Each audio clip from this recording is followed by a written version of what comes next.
Hi, my name is Sam from Calves Performance Garage, and today I'm going to show you how to replace a rear main seal. This video focuses on installing a rear main seal on a Subaru EJ engine, but the method used in this video may apply to other engines. This is a quick guide, but if you want a guide that provides more detail and information, please watch the video that's linked on screen now, or head over to the description below and the link can also be found there. Replacing a rear main seal on an engine is easy and is done in 7 simple steps. But to access the seal, you will need to remove your engine or transmission first.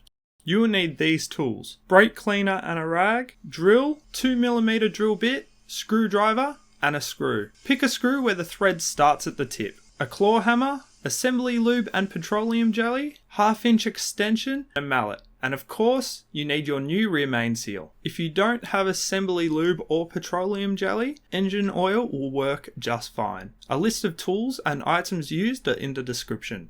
Step 1. Clean the area to ensure no contaminants. Get your drill and 2mm drill bit and drill a hole in the middle of the lip on the rear main seal. I recommend using a notch as shown on the seal as a guide, but check before drilling as you do not want to hit any metal on the block or the crank. Go slow to ensure you don't make a mistake. Step 2. Screw the screw into the hole you've just drilled. Be sure to get the screw in a good amount, but again, don't let the screw touch any metal on the block or the crank. Step 3. Using the claw hammer, wedge the screw in the claw and pry out. Sometimes the screw will just pull out, so drill a new hole and try again. Make sure to put the old seal aside as we will need it later. Step 4. Lube up the new seal.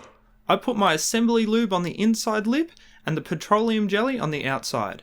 You don't need to use too much, just make sure there is lube on all the surfaces. If you do not have these lubricants, use some engine oil on the inside lip of the seal only, and then leave the outside dry. Step 5. Before installing the new seal, clean the area again to ensure no contamination. Then press the new rear main seal in as far as you can by hand. This will help get the new seal started and hopefully help prevent cocking. Step 6. Grab your old seal and place so both faces of the seals are touching each other. Using the mallet, tap the old seal going around in circles and ensure that the new seal is being inserted evenly. Once the new seal's outside lip is almost flush with the block, you can move on to step 7. Step 7. Grab your mallet and extension. Using the flat face on the end of the extension, rest it on the new seal so it's half on the new seal and half on the block. Going around in circles, tap the new seal into place. Stop every few circles and feel the gap between the rear main seal's outside lip and the block. The goal is to get this lip flush with the block. Once you can feel that the seal is flush all the way around, you know that you are done.